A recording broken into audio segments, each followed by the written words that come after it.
2021 dan 10 tahun ni. Dan bagi saya ni satu tajuk yang sangat penting dan sangat hot topic sekarang bila kita tengok kepada perubahan iklim, climate change, kepada ekosistem kita, kepada environment kita. So satu topik yang sangat hangat dan kita semua orang kena peduli dan kena ambil berat tentang benda ni sebenarnya. So kita akan bermula kita punya webinar session hari ni pada pukul 3 petang. Lagi 4 minit. So sekarang ni saya akan menyuruh dan saya minta untuk semua penonton, semua orang yang sedang tengok sekarang ni, please share, like, share, comment. Yang penting tu adalah share kepada kawan-kawan, kepada keluarga, kepada rakan-rakan sekerja, anybody lah, please lah, just share supaya kita boleh reach paling ramai yang kita boleh reach. Dan kita punya session hari ni, kita punya webinar hari ini, saya diberitahu daripada pihak penganjur kita, Kementerian Alam Sekitar dan Air, KASA, yang kita santai je hari ini. Kita tak nak terlalu formal, kita tak nak sebenarnya alienate mana-mana golongan sebenarnya. Kita nak sampai semua golongan, daripada orang bujang, anak-anak muda sampai ke atuk-atuk, nenek-nenek kita nak semua orang sampai. Sebab isu ni sebenarnya sangat penting. Kita sekarang ni kita nampak macam perubahan iklim kita ni sebenarnya dah sampai satu tahap yang kita tak boleh nak abaikan. Kita tak boleh nak buat tutup mata. Kita kena buat sesuatu. Orang Terengganu kata kena cakna.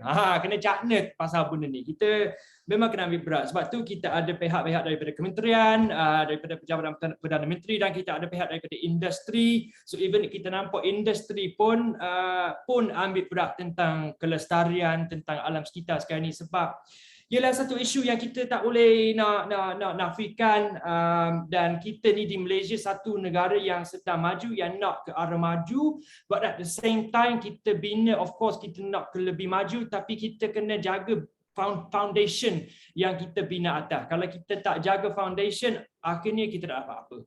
Saya ingat zaman sekolah dulu kita belajar, kita nyanyi dekat assembly pagi tu satu lagu, something like the man who builds his house on a sand is the foolish man. So sama dia punya message dia. Maksudnya kita bina, tapi kalau kita tak jaga foundation yang kita bina atas, akan jatuh juga rumah kita tu. Sama je. Dan at the end of the day, dunia kita ni adalah milik siapa? Bukan milik kita. Itu yang sahih, itu yang pasti adalah milik Tuhan. So kalau kita hanya menumpang dekat sini, kita kena tinggal dalam keadaan yang baik, dan kita tak boleh nak balik nak tinggal macam tu sahaja.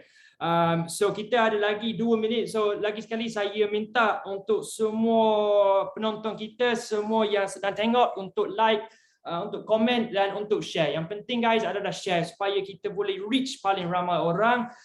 Dan saya diberitahu oleh penganjur, oleh Kementerian Alam Sekitar dan Air, sebenarnya siapa yang paling aktif, siapa yang tinggal komen, yang tanya soalan, akan diberi hadiah istimewa. Dalam kita punya goodie bag tu, hadiah tu ada ada yang recycled water drinking bottle. Recycled itu penting, dan juga ada oximeter yang sangat susah nak dapatkan sekarang ni, oximeter. So itu adalah antara hadiah-hadiah yang akan diberikan kepada penonton yang paling aktif dan suka tanya soalan. So sebenarnya kita ada 2 pusingan. So pada pusing yang kedua, soalan-soalan yang penonton tanya kita akan sampaikan kepada panel yang terhebat kita sekejap lagi dalam pukul 3, 1 minit lagi. Sekarang saya akan perkenalkan panel kita dan kita akan mula. So sekarang ni kita nak mula pukul 3 dengan satu video dan countdown video daripada Naim Daniel, tak guna plastik. Silakan.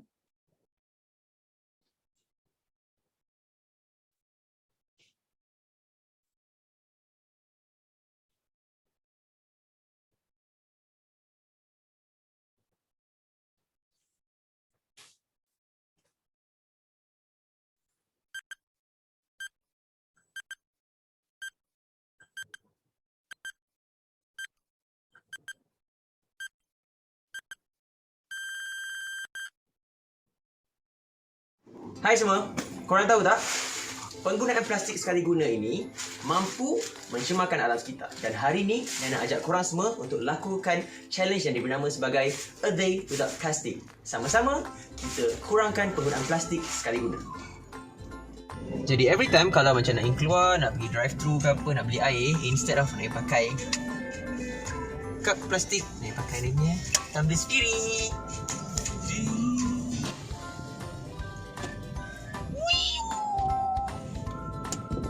Nak pergi kerja pun, macam pergi recording ke apa, naik bawa bag sendiri. Bye. Jadi kepada anda dekat luar sana, untuk mengurangkan penggunaan plastik dalam kehidupan seharian kita, bolehlah buat macam Nenek buat tadi. Di mana Nenek pakai beg sendiri, korang pun boleh bawa beg sendiri untuk korang pergi shopping, beli barang dan sebagainya. Kemudian kalau korang nak minum kat luar, make sure korang bawa straw besi sendiri. Ini juga boleh mengurangkan daripada penggunaan plastik. Okay, cantik. So itu adalah satu video pendek, satu video panjang 1 minit daripada Naim Daniel. Untuk menyuruh orang untuk jangan guna plastik. Kita especially plastik yang sekali guna, kita guna hanya beberapa saat je, lepas tu kita buang dan itu akan merosakkan alam sekitar kita. Okay, so sekarang ni kita tak nak buang masa lama dan kita akan berteruskan kita punya session, kita punya webinar yang bertajuk tanggungjawab bersama, realiti atau sekadar mimpi. Tapi sebelum tu biar saya perkenalkan kita punya panel hari ini. Kita cukup hebat hari ini, kita ada 3 orang panel. Kita ada pertamanya Encik Cik Qadir bin Baharum, pengarah bahagian ekonomi alam sekitar dan sumber asli daripada unit perancangan ekonomi Jabatan Perdana Menteri. Assalamualaikum Cik. Waalaikumsalam Mak Dan, terima kasih. Sama-sama, apa khabar, sihat? Baik, alhamdulillah. Alhamdulillah. Dan yang kedua kita ada Encik Jamalulail bin Abu Bakar, Setiausaha bahagian pengurusan alam sekitar, Kementerian Alam Sekitar dan Air. Assalamualaikum Encik Jamal. Waalaikumsalam warahmatullahi wabarakatuh. Apa khabar Madam? Encik Jamal sihat? Sihat-sihat alhamdulillah. Alhamdulillah. Mugana. Dan yang panel ketiga daripada industri, kita ada Encik Muhammad Rizalman bin Muhammad Ali, pengarah kelestarian daripada Spritzer Berhad. Assalamualaikum. Waalaikumsalam warahmatullahi wabarakatuh. Apa khabar Mak Dan? Alhamdulillah, khabar baik. Tak payahlah nak encik-encik tu, bunyi formal sangat nanti. Okey, kita panggil Rizal ke Rizal? Ya, Rizal pun boleh ya. Okey, cantik. Dan of course kita ada saya lah Mak Dan untuk sebagai moderator ataupun host hari ini. Saya tak ada pengarah-pengarah ke apa, saya hanya seorang humble untuk tanya dan untuk tanya soalan-soalan kepada kita punya panel hari ini. Dan juga kita ada beberapa hashtag yang kita nak minta semua orang untuk share. Hari ini kita ada hashtag Keluarga Malaysia, hashtag Wawasan Kemakmuran Bersama 2030, Alam Sekitar Tanggungjawab Bersama, hashtag Kementerian Alam Sekitar dan Air, hashtag Malaysia Lestari 2030, hashtag Pemulihan Ekosistem, hashtag Ecosystem Restoration, hashtag Generation Restoration, hashtag Menang Bersama, dan last but not least hashtag Lindung Diri, Lindung Semua. So ialah kenapa yang kita buat webinar kepada hari ini, sebab kita pada 21 hari bulan 10 ini jatuh kepada Hari Alam Sekitar Sedunia 2021. So every year memang ada, saya pernah terlibat beberapa tahun dahulu, 2016 dan 2017 saya pernah terlibat untuk negeri Terengganu, dan sebenarnya satu event dan satu hari yang kita kena tahu, yang kita kena naik awareness pasal benda ni sebenarnya.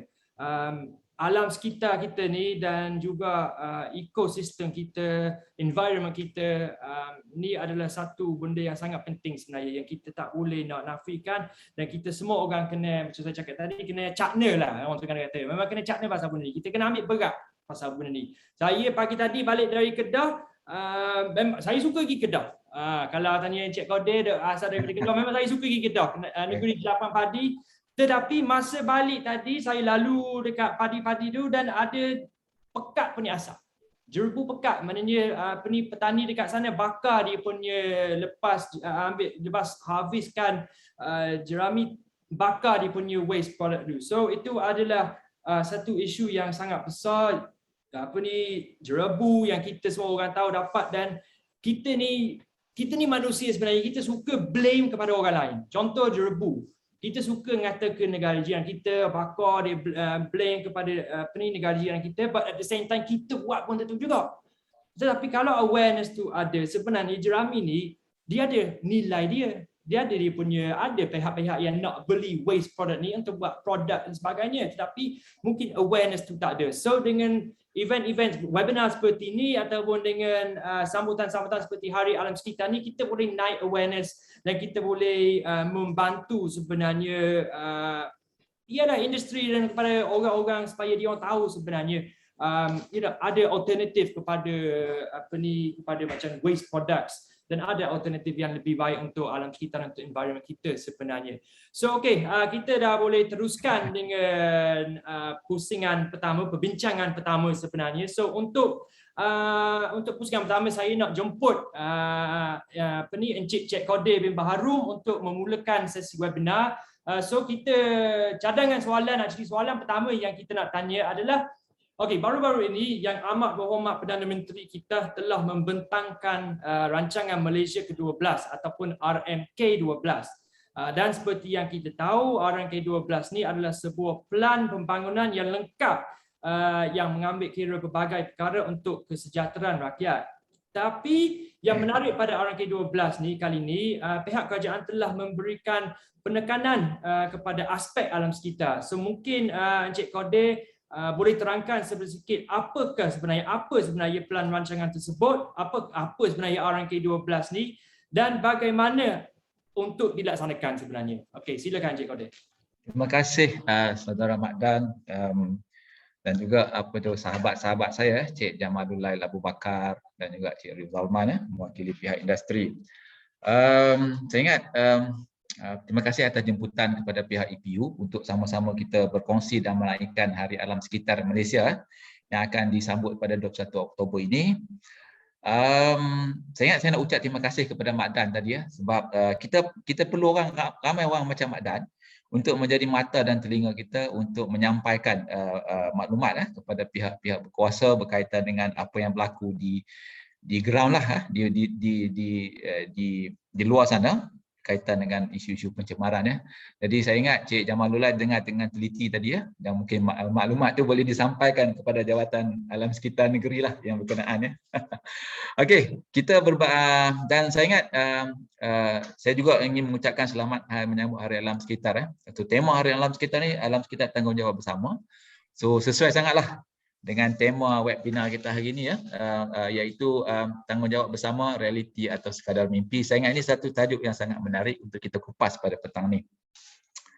So berhubung dengan rancangan Malaysia ke-12 jadi saya ambil kesempatan ini untuk pertamanya kita menerangkan dulu apakah yang dimaksudkan dengan rancangan Malaysia Biasanya rancangan Malaysia ni dibuat untuk bagi tempoh 5 tahun, dan di antara pertengahan tu kita akan ada satu exercise yang kita namakan sebagai kajian separuh penggalah.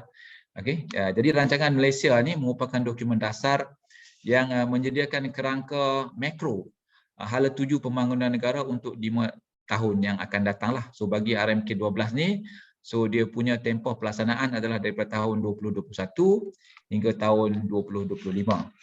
Jadi Mak Dan, saya mohon izin untuk menggunakan slide presentation bagi sembang santai kita pada petang ni. Jadi mohon. Boleh kita pergi kepada slide berikutnya. Rancangan Malaysia ke-12 ni secara umumnya dia telah pun dijajarkan dengan wawasan kemakmuran bersama dia merupakan fasa pertama bagi pelaksanaan wawasan kemakmuran bersama. Jadi daripada tahun 2021 hingga tahun 2025, dan fasa kedua pelaksanaan wawasan kemakmuran bersama ni adalah dalam tempoh rancangan Malaysia ke-13 iaitu tahun 2026 hingga tahun 2030. Begitu juga dengan agenda pembangunan mampan 2030 RMK-12 ni kita telah jajarkan dengan SDG yang SDG ni secara umumnya di Malaysia kita ada 3 fasa pelaksanaan SDG. Pertamanya, fasa pertama pelaksanaan SDG adalah pada tahun 2016 hingga tahun 2020. Dalam RMK-12 ni dia merupakan fasa kedua pelaksanaan SDG dan nanti 2026 hingga tahun 2030 merupakan fasa ketiga dan terakhir pelaksanaan SDG dalam negara lah. Dan apa yang menariknya, RMK 12 kali ini kita telah mengambil kira semangat keluarga Malaysia lah, sebagaimana yang telah diutarakan dan diwawarkan oleh Yang Amat Berhormat Perdana Menteri kita ya. So RMK 12 juga merupakan sebahagian daripada pelan pemulihan negara selepas kita bergelut ya dengan pandemik COVID-19. Saya ingat tak kurang daripada 2 tahun, 24 bulan ya. So dan pelan pemulihan negara ni dilaksanakan dengan pendekatan 6R yang mana RMK 12 ni dia fall ataupun jatuh dalam pendekatan yang ke-6 lah, iaitu reform. Kita nak reform, kita nak transform ekonomi kita, yang mana transformasi itu seluruhnya akan dilaksanakan dalam RMK 12. Dari RMK 12 juga merupakan rangka dasar yang merangkumi 3 tema, 4 pemakin dasar dan 14 pemacu perubahan yang disusun dalam 13 bab lah, selaras dengan perubahan-perubahan terkini yang berlaku ya. So boleh kita pergi kepada slide berikutnya. Next please. Okey, RMK 12 ni tuan-tuan dan puan-puan, sebenarnya kita bagi mewujudkan atau menyediakan rancangan Malaysia ke-12 ni, kerajaan telah EPU lah telah melaksanakan satu proses libat urus yang sangat ekstensif dan inklusif, merangkumi semua kementerian ya, pihak-pihak swasta, kerajaan negeri. Kita juga adakan sesi libat urus bersama dengan anggota-anggota parlimen, menteri-menteri ya, pakar-pakar tempatan dan antarabangsa, pemimpin-pemimpin industri dan juga orang awam. Okay, next. Dan proses itu mengambil masa tidak kurang daripada 2 tahun lah. Dan secara umumnya rancangan Malaysia ke-12 ni ada 9 fokus utama, daripada merancangkan pertumbuhan ekonomi, memperkukuhkan pemangkin pertumbuhan, meningkatkan kesejahteraan keluarga, yang keempatnya memantapkan keselamatan dan ketenteraman awam, membasmi kemiskinan tegar ya, dan merapatkan jurang pendapatan. Yang keenamnya kita nak memperkasakan agenda Bumi Putra ya, dalam tempoh rancangan Malaysia ke-12. Juga kita memberi fokus kepada pembangunan di negeri-negeri yang kurang membangun ya, seperti Sabah, khususnya di Sabah dan Sarawak, Kedah, Kelantan, Terengganu ya, Perlis. Dan apa yang menariknya, kita ada satu bab khusus berkaitan dengan mempercepatkan pertumbuhan hijau berkaitan dengan alam sekitar. Dan fokus yang ke-9 adalah berkaitan dengan meningkatkan kecekapan perkhidmatan awam ya, dan juga memastikan pelaksanaan dasar yang berkesan. Tak ada guna kita mempunyai satu dasar yang baik, yang bagus, tetapi apabila kita nak melaksanakan dasar-dasar kita tu, kita mempunyai kekangan machinery kita ya, iaitu perkhidmatan awam. Next please. Okay, slide ini sebenarnya secara umumnya menjelaskan tema dan juga pemakin dasar di bawah RMK 12. Kita ada tiga tema di bawah RMK 12, iaitu tema pertama menjana semula ekonomi, keduanya memperkukuhkan keselamatan, kesejahteraan dan inklusiviti. Yang ketiganya adalah melonjakkan kemampanan di mana segala isu berkaitan dengan alam sekitar, biodiversiti, perubahan iklim, bencana ya. So kita semua kita kupas secara lengkap di bawah tema 3 melonjakkan kemampanan.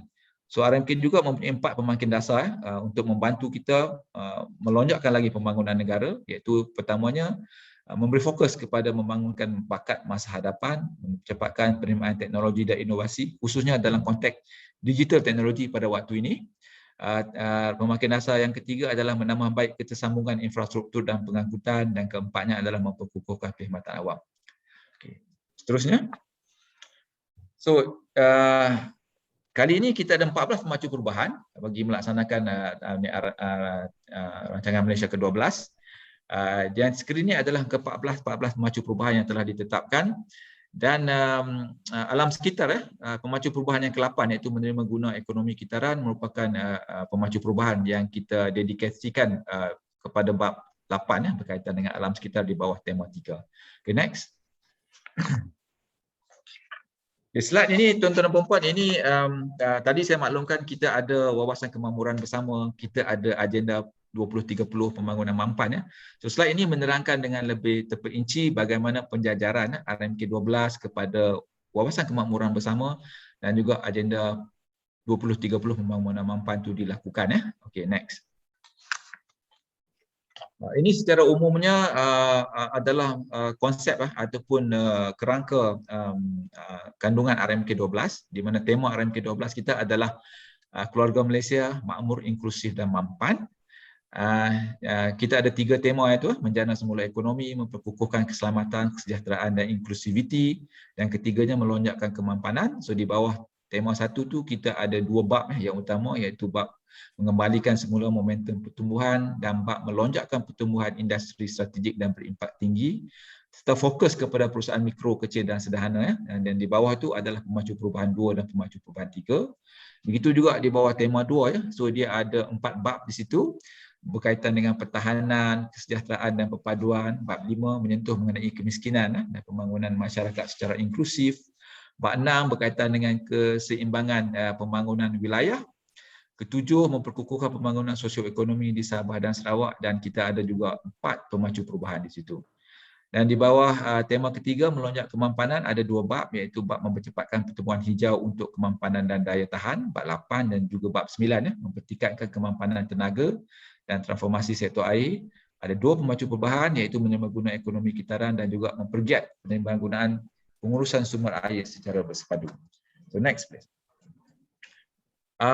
Ini merupakan pemakin dasar yang kita jajarkan dengan bab-bab. So di bawah bab 10 untuk berkaitan dengan bakat masa hadapan, kita ada pemacu perubahan yang ke-10.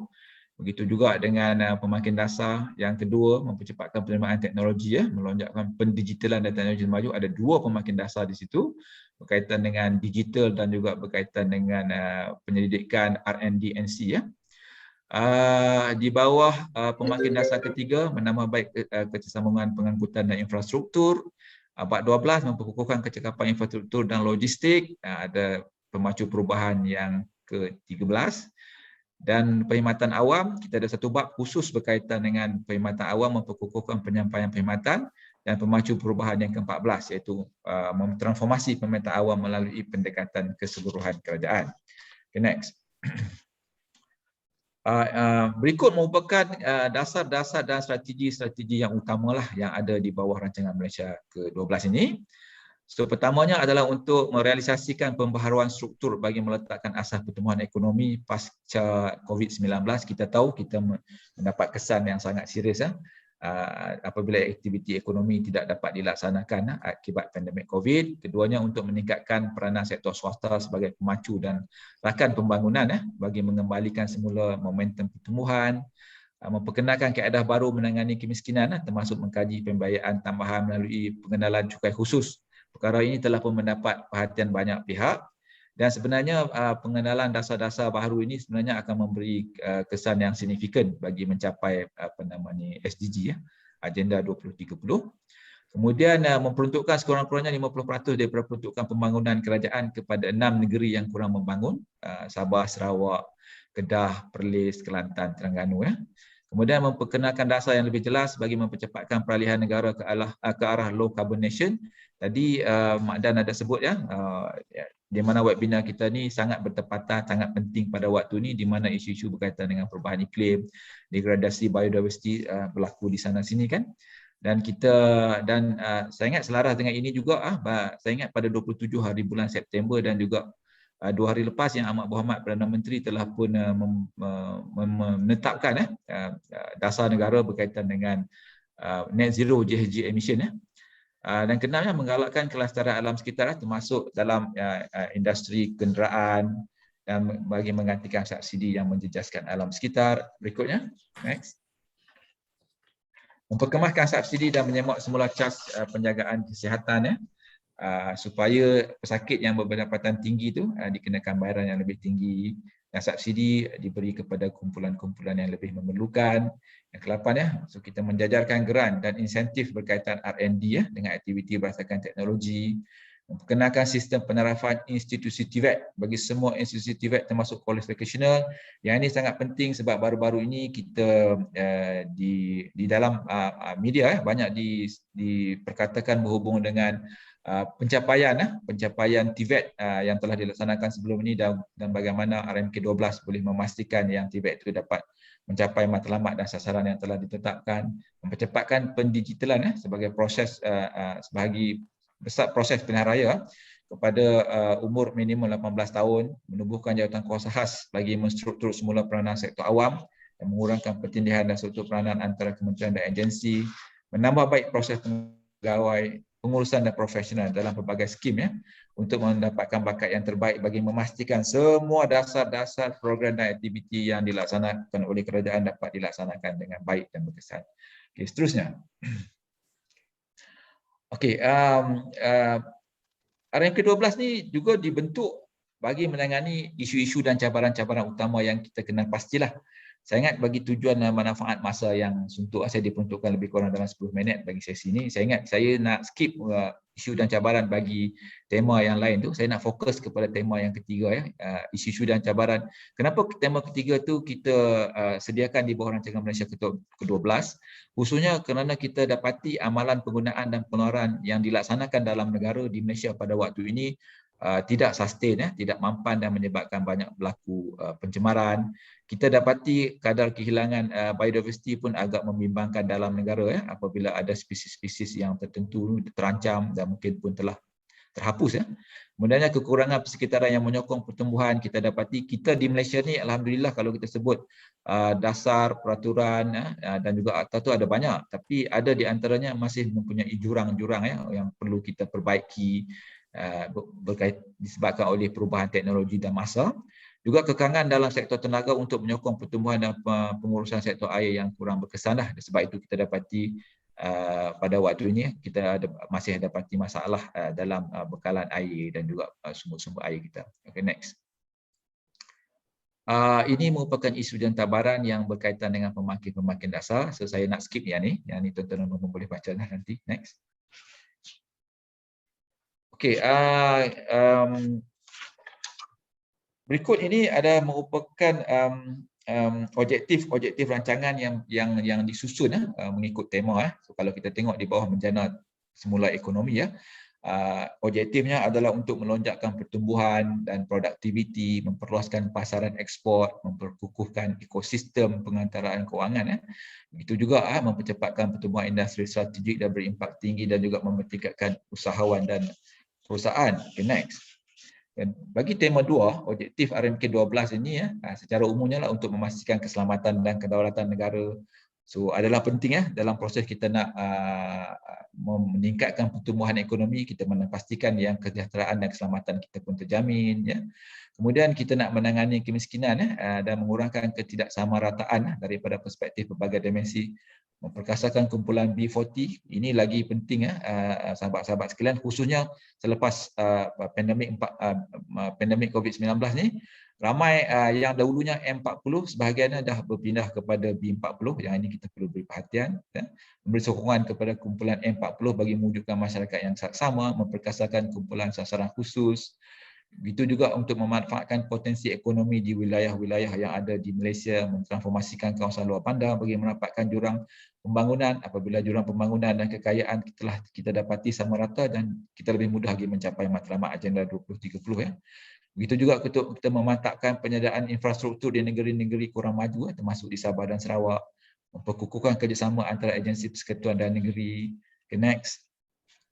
Dan khusus bagi tema 3, melonjakkan kemampanan, objektif kita adalah untuk kita nak melaksanakan pembangunan rendah karbon, bersih dan berdaya tahan. Ini adalah bagi sebahagian besarnya adalah bagi memenuhilah komitmen yang telah disebutkan dan telah dibuatkan oleh Yang Amat Berhormat Perdana Menteri di Parlimen ya.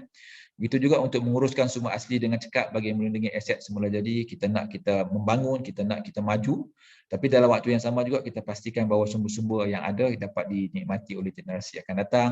Memperkukuhkan persekitaran yang menyokong tabik urus yang berkesan. Kita nak supaya peraturan, akta, garis panduan sebagainya ya itu ditambah baik ya, supaya kita dapat mengatasilah isu-isu baharu yang wujud pada waktu ini ya. Dan bagi sektor tenaga dan sektor air, kita nak memastikan bahawasanya sektor tenaga ni mampan khususnya untuk mengurangkan pelepasan gas-gas rumah kaca daripada penjenaan tenaga elektrik, dan juga kita nak mentransformasi sektor air supaya semua orang dapat menikmati bekalan air bersih tanpa terjejas lah. Okay, next please. So, saya ingat yang ni kita skipkan juga. So kita pergi kepada slide berikutnya. So okey, bagi di bawah tema 3 melonjakkan kemampanan tu ada 2 bab sebagaimana saya sebut tadi. Bab ke-8 mempercepatkan pertumbuhan hijau dan untuk kemampanan dan daya tahan, dan bab 9 meningkatkan kemampanan tenaga untuk transformasi sektor air. Next. So ini isu dan cabaran saya sebutkan sebentar tadi. Next. Okey, berikut ini merupakan sasaran-sasaran yang telah ditetapkan untuk dicapai pada akhir tempoh rancangan Malaysia ke-12 iaitu pada tahun 2025 lah. Jadi kerajaan berhasrat apabila rancangan Malaysia ke-12 ni tamat pada tahun 2025 itu kita dapat mencapai perkembangan intensiti lah pelepasan GHG walaupun sasarannya 2030 tapi kita harap sebahagian besar daripada sasaran kita ni kita akan dapat capai pada tahun 2025. Keduanya kita mensasarkan supaya 25% daripada perolehan hijau kerajaan meningkat kepada 25% pada tahun ini sekitar 20 hingga 22% sahaja. Kemudiannya kita juga mensasarkan kurang-kurangnya 10% daripada kawasan pesisir pantai dan marin dipelihara melalui proses-proses pewartaan dan juga mekanisme pengurusan kawasan pesisir pantai dan marin yang sustainable. Dan juga kita sasarkan sekurang-kurangnya 20% daripada kawasan daratan air daratan dipelihara melalui proses yang sama, pewartaan dan juga melalui kaedah pengurusan yang sustainable. Manakala di bawah kemampanan tenaga dan transformasi sektor air, kita mensasarkan satu dasar tenaga disediakan pada dalam tempoh rancangan Malaysia ke-12. Begitu juga 31% daripada tenaga boleh baharu dijana daripada tenaga boleh baharu, 98% liputan akses air bersih dan selamat kepada seluruh penduduk di bandar dan di luar bandar, dan juga 25% tahap air tidak berhasil ni dapat dikurangkan supaya kita dapat mengurangkan pembaziran sumber-sumber air lah. So next. So ini kita lebih khusus kepada bab 8 mempercepatkan pertumbuhan hijau dan kemampanan. So kita ada bidang keutamaan yang pertama tu adalah bidang keutamaan pertama ataupun bidang keutamaan A kita adalah untuk melaksanakan pembangunan rendah karbon, bersih dan berdaya tahan, di mana kita punya strategi kita adalah menuju ke arah negara rendah karbon, mempercepatkan peralihan kepada ekonomi kitaran, menggalakkan perkongsian tanggungjawab dalam mencegah pencemaran dan juga mempertingkatkan daya tahan terhadap perubahan iklim.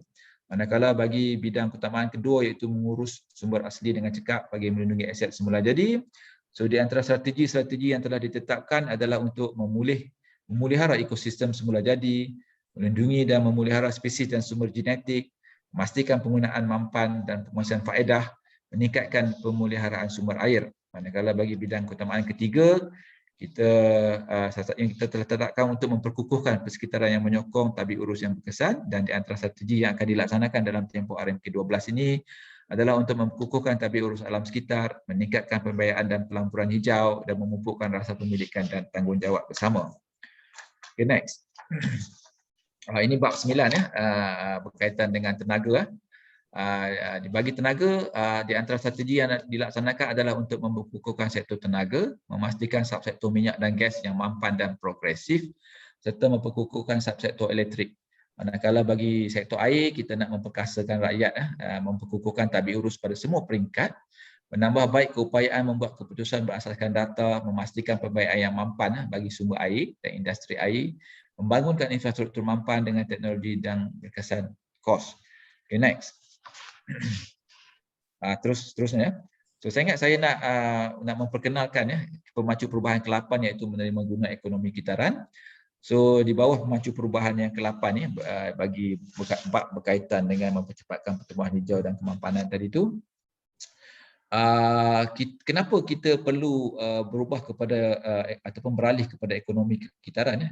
Karenanya pertamanya adalah untuk mencapai anjakan bagi meningkatkan daya tahan jangka panjang, menghentikan amalan penggunaan dan pengeluaran yang tidak mampan. Itu juga bagi mengatasi isu perubahan iklim, kemerosotan alam sekitar dan kehilangan biodiversiti.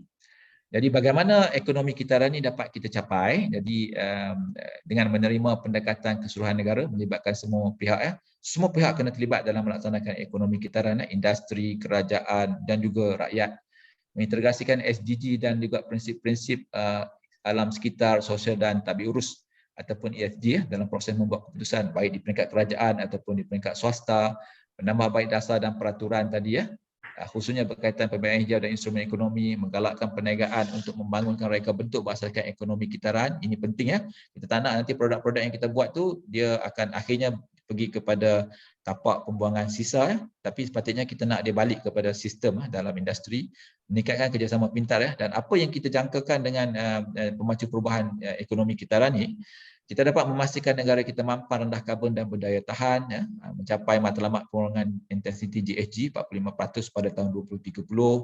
Kita dapat meningkatkan kadar kita semula isi rumah kepada 40%, dan sisa terjadual kepada 35%. Kurangan insiden pencemaran, kita nak kurangkan kebergantungan kepada sumber asli, dan dengan itu kita dapat pastikan 50% kawasan hutan kita kekal. Ini penting, dan peningkatan sumbangan perolehan hijau tadi 25%, pembiayaan dan pelaburan hijau, dan juga perubahan minda dan tingkah laku. Saya ingat soalan Mak Dan, soalan Mak Dan tadi ada dua bahagian kan. Itu yang bahagian pertama tentang apa itu Rancangan Malaysia ke-12. Saya ingat saya nak bagi yang bahagian kedua, dan bagaimana untuk Rancangan Malaysia ini dapat dilaksanakan. Sebenarnya sebenarnya yang saya maklum tadi, Rancangan Malaysia ini merupakan kerangka polisi. Jadi kita boleh kita boleh tutuplah kita punya slide ni. Kita boleh balik kepada main. Cik Kodir, sebelum tu nak tanya, kalau kita nak dapatkan slide tu, contoh saya nak download slide tu, boleh ke? Boleh, insyaAllah kita usahakan nanti. Mana boleh, dia available to the public lah, slide macam ni dah. Boleh, insyaAllah. Okey, kita dah habis dah slide. Sekarang ni berkaitan dengan pelaksanaan Rancangan Malaysia. Jadi, boleh tutup lah. Ini tak ada kaitan lah, kita dah cerita tadi. Okey, berkaitan dengan bagaimana Rancangan Malaysia ni dilaksanakan. Jadi sebenarnya sebagaimana saya maklum, Rancangan Malaysia ni merupakan kerangka polisi. Jadi pelaksanaan Rancangan Malaysia ni sebenarnya dibuat oleh kementerian-kementerian dan agensi serta jabatan-jabatan di bawah kementerian. So bagaimana mereka laksanakan? Melalui dasar program dan aktiviti lah. So, contohnya ada di antara keutamaan-keutamaan yang disebut dalam Rancangan Malaysia itu adalah berkaitan dengan penambahbaikan undang-undang peraturan, begitu juga dengan program dan aktiviti kementerian, termasuk juga menerusi projek-projek. Saya bagi contoh satu di antara keutamaan bagi mengatasi impak perubahan iklim, Mak Dan, di dalam Rancangan Malaysia ke-12 ni adalah dengan untuk mengurangkan impak bencana kepada rakyat, dan bagaimana bagaimana pelaksanaan pengurangan impak bencana ni dapat dilaksanakan. Sebenarnya EPU kerajaan lah, maknanya membiayai ataupun memberi peruntukan kepada kementerian lah, KASA dalam konteks ini, dan juga JPS untuk melaksanakan projek-projek, contohnya projek tempatan banjir, dan juga projek-projek lembangan sungai bersepadu. Dan apabila projek-projek tempatan banjir ini dapat disiapkan, kita dapat mengurangkan banjir ataupun mengatasi banjir secara keseluruhan, meningkatkan kesejahteraan rakyat, menggalakkan pertumbuhan sosial ekonomi, dan dengan itu kita dapat pastikan yang matlamat wawasan kemakmuran bersama 2030 dan juga SDG, agenda 2030 pembangunan mampu dapat tercapai. Saya ingat saya ambil masa dah panjang, minta maaf kawan-kawan, sahabat-sahabat lain. Jadi setakat tu dulu, Mak Dan. Kalau ada soalan-soalan tambahan nanti saya boleh tambah, insya-Allah. Okey, terima kasih Cik Kodir, memang satu sharing yang sebenarnya slide tu sangat informatif, dan kita senang kita nak faham dan kita nak nampak bila depan mata macam tu. Dan saya suka sebenarnya yang awal-awal yang Cik Kodir cakap tadi pasal macam kita perlu orang macam saya dan orang macam contoh Naim, Daniel tadi yang ada platform yang boleh reach kepada orang ramai lah, supaya satu kita boleh sampaikan balik kepada kepada kementerian, kepada pihak-pihak yang kerajaan lah, untuk macam what's happening on the ground, dan satu untuk sampaikan daripada kerajaan, daripada macam contoh RNK12 kepada orang ramai, supaya orang rakyat tahu sebenarnya direction dan apa sebenarnya nak jadi pada masa depan dan sebagainya lah. Jadi cantiklah. So kalau kita nak dapatkan slide tu, boleh kita dapat InsyaAllah kita usahakan. Okey, cantik. So kita dah boleh terus kepada soalan kita kepada panel yang kedua, kepada Encik Jamal. Tapi sebelum tu saya just nak menyuruh pula kepada semua penonton kita, jangan lupa share jangan lupa tanya soalan. Tanya soalan tu penting, boleh menang hadiah. Kalau tanya soalan boleh menang hadiah. So please jangan lupa share dan jadi aktif dan jadi seorang penonton yang bertanggungjawab, sesuai dengan tajuk kita hari ini, tanggungjawab bersama, realiti atau sekadar mimpi. So kepada Encik Jamalullah bin Abu Bakar, sebagai salah seorang yang bertanggungjawab dalam rangka dasar atau pelaksanaan inisiatif berkaitan dengan alam sekitar, bolehkah Encik Jamal kongsikan sedikit apakah yang sedang dijalankan oleh KASA dan apa sebenarnya yang ingin dicapai sebenarnya? Silakan Encik Jamal. Terima kasih Madam, rakan-rakan ahli panel, Cik Kode, Cik Rizal. Terima kasih kerana menerima jemputan KASA untuk bersama dalam webinar kita pada petang ini. Saya tak ada slide apa-apa Madam. Saya masih santai tau. Jadi sebab Cik Kode dah bagi satu gambaran makro sangat, jadi kita nak turun bawah balik daripada 30,000 kaki kita turun balik ke 3-4 kaki. Jadi itu yang KASA kena buat, sebab Cik Kode tadi hint lah sebenarnya KASA yang kena buat tu. Saya nak buat dokumen je. Betul. Okey, jadi di peringkat KASA ni Madam, dari segi dasarnya, sebab kita nak menyokong apa yang telah dihasratkan oleh RMK 12 tu. Jadi pada masa sekarang ni di peringkat KASA kami sedang menyemak semula dasar alam sekitar negara. Ya. Jadi dalam konteks ni kita nak mengucapkan terima kasih kepada EPU yang memberikan kita peruntukan untuk menyemak semula dasar alam sekitar negara. So sejarahnya dalam dasar alam sekitar negara ni, yang pertamanya pada tahun 76, dasar alam sekitar negara ni tidak didokumentkan. Dianya hanya menjadi satu bab di dalam rancangan Malaysia Ketiga pada ketika itu. Ya. Cuma pada tahun 2002, dasar alam sekitar negara ni didokumentkan dan menjadi satu dasar. Dan pada ketika itu, dasar alam sekitar negara, objektifnya adalah untuk pembangunan dan subjeknya adalah alam sekitar. Tapi akhirnya bila kita terlampau banyak membenarkan pembangunan mengatasi alam sekitar, yang itu yang menjadi kebimbangan EPU tadi itu. Kehilangan biodiversity, the ecosystem is getting worse. Jadi menyedari keadaan itu, jadi kementerian pada tahun lepas kita telah memohon peruntukan daripada EPU untuk melihat semula dasar ini, dan sekarang ini kita sedang tamatkan dasar-dasar alam sekitar negara ini dan akan berpaksikan kepada beberapa teras lah. Dan yang paling utamanya adalah tanggungjawab kita sebagai khalifah di bumi ini. Ya.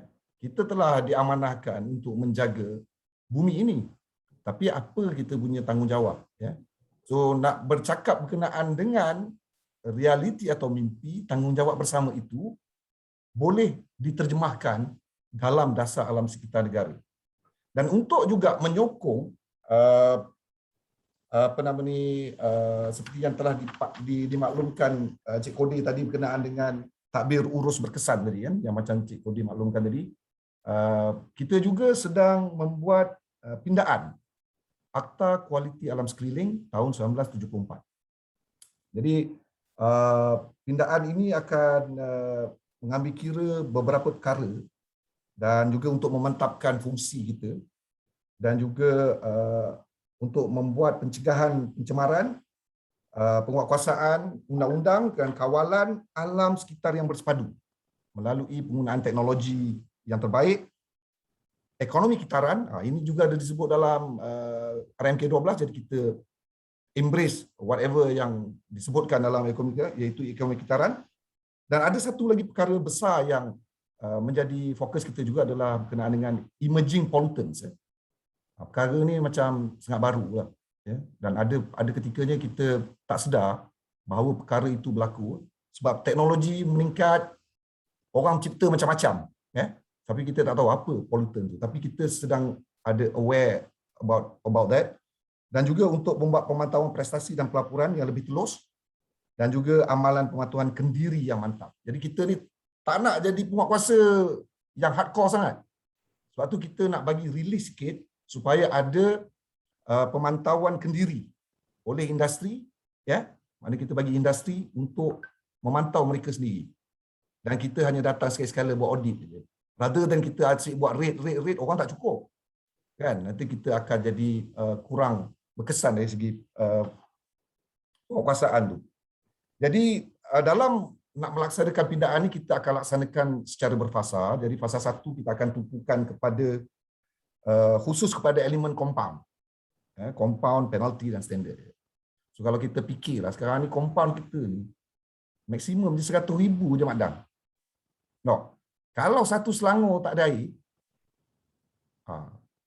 kesan dia tu kepada bukan saja kepada masyarakat, kepada industri dan sebagainya boleh jadi berjuta.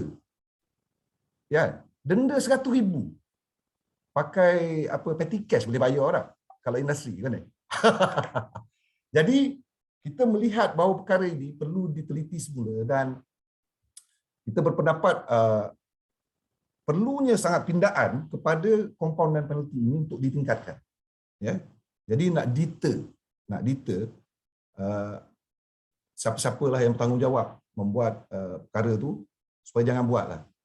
Ya. Jangan buat kerja senang. Kita ada cara dia nak melupuskan sisa-sisa ni, dia ada cara dia yang teratur. Jadi kalau boleh kita nak bukanlah kita nak denda sangat mereka ni, tapi kalau you kena dan tertangkap, very hefty. Itu saja. Iaitu yang kita nak. So kita sekarang ni dalam urusan untuk membuat pindaan tu, dan fasa kedua nanti kita akan memfokuskan kepada perkara-perkara yang lebih sensitif dan juga emerging issues, termasuklah perubahan iklim dan sebagainya. Sebab perkara-perkara ini masih baru lah kalau kata nak di Malaysia ni kan. Jadi kita akan melihat itu dalam fasa kedua nanti. Selain daripada itu, untuk menyokong pula bagi pemacu perubahan ke-8 yang Cik Kodi maksudkan tadi itu berkenaan dengan ekonomi kitaran. Jadi pada tahun 2018 menyedari apa yang Naim Daniel sharekan kita pasal plastik sekali guna. Ya. Plastik ini adalah satu invention, ciptaan manusia yang begitu hebat dalam zaman moden ni. Sebab dia boleh mengurangkan banyak masalah berkenaan dengan packaging. Ya, dan kalau kita tengok plastik ni, everyday kita bersentuh dengan dia. Everyday, without fail. Dan orang Malaysia ni pula adalah antara pengguna plastik paling tinggi di Asia Tenggara.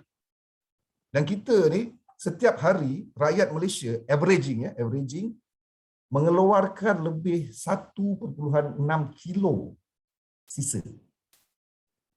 1.6 kilo sisa. Dan lebih kurang 40% daripadanya adalah plastik. Dan plastik sekali guna lagi pula tu. Jangka hayat plastik ni pula kalau masuk ke dalam alam sekitar adalah 500 tahun baru boleh diuraikan. So sangat lama, sangat lama. Dan sekarang ni pula nak lagi hebat lagi, plastik ni pula jadi material untuk buat baju pula. Tahu? Bila kita basuh baju kita, sebab tu baju tu jadi menipis. Sebab plastik tu jadi mikroplastik. Keluar pula masuk longkang, masuk sungai, masuk laut, ikan pula makan mikroplastik.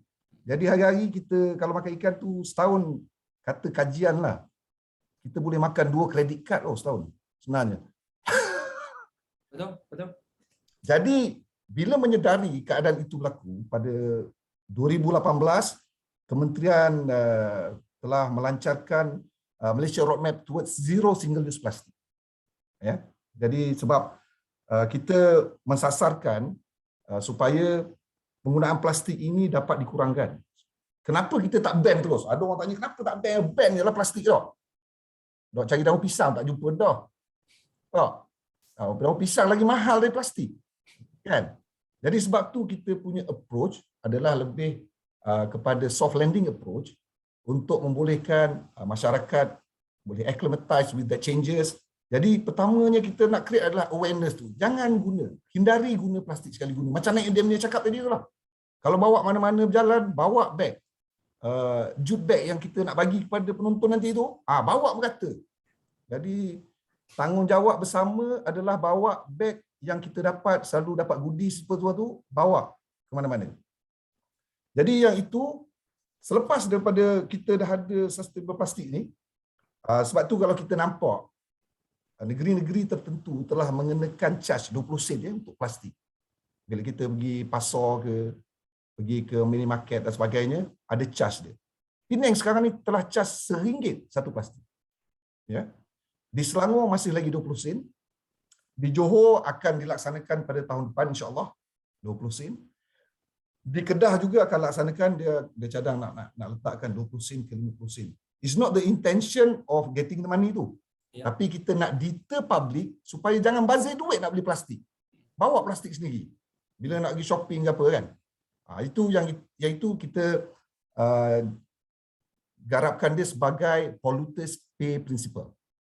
Ini kalau kat UK memang lama dah Tesco. Dah. Lama dah. Saya lama saya cakap sebenarnya. Ingat macam kedai-kedai supermarket, hypermarket, bukan ni lapor sangat nak 20% daripada itu. Tapi that's supposed to be a incentive untuk bawa.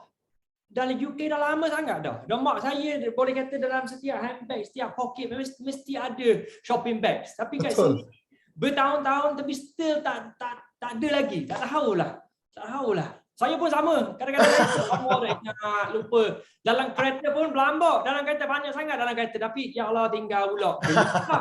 Tapi macam mana ni nak terapkan? Sebab itu nanti saya akan garapkan kepada apa intention kita punya gerakan kita dan juga roadmap ini ya. So untuk menyokong kita punya plastik single use roadmap tu kita ada satu lagi iaitu rangka kerja pelestarian plastik pula. Ini nak address on recycling. Recycling pula.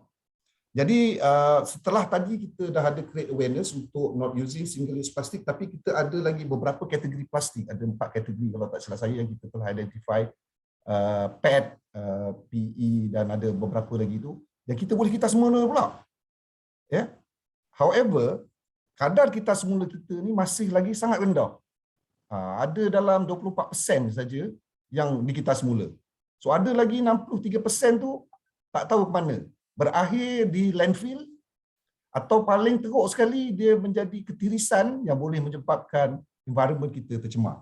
Jadi itu rangka kerja plastik pula. And then untuk support lagi on plastik punya management ni, kita ada satu lagi pelan tindakan sistem marine kebangsaan. Marine litter. Ya, marine litter. So, kajian juga menunjukkan marine litter ni 80% of the litter adalah plastik. Jadi sebab itu kita perlu ada satu rangka kerja untuk membolehkan kita intervene plastik entering the water body. Jadi dengan itu kita ada satu cycle yang lengkap, maknanya daripada industri hiliran, huluan dan juga pertengahan dari segi supplier dan sebagainya turut dilibatkan untuk merangka ke semua roadmap ini. Jadi bila kita kata nak tanggungjawab bersama, inilah dia. So dalam nak mewujudkan rangka-rangka kerja ini, kita adakan lebih kurang 5 town hall dengan industri, dengan akademia, dengan NGO, dengan public sekali, supaya kita membuka mereka untuk ada dasar rasa ownership kepada perkara ni. Dan ultimate goal dia sebenarnya adalah nak mengubah behavior. Littering behavior. Kalau kita boleh address that particular issue, saya rasa we will be safe lah. We will be safe. Tapi yang itu adalah the biggest challenge dia. We thought, kita ingat kita boleh masukkan dalam kurikulum sekolah. We thought. Kurikulum sekolah kononnya kita boleh mendidik budak-budak, pelajar-pelajar untuk menghayati. Tapi realitinya pelajar-pelajar ni bila baca buku nak lulus saja. Bukan nak menghayati apa yang ada dalam teks. Yang perlu kita buat adalah untuk lebih membuat experiential learning. Sebab tu kalau kat UK dulu saya nampak budak-budak tadika dah tunjuk dah zebra crossing benda.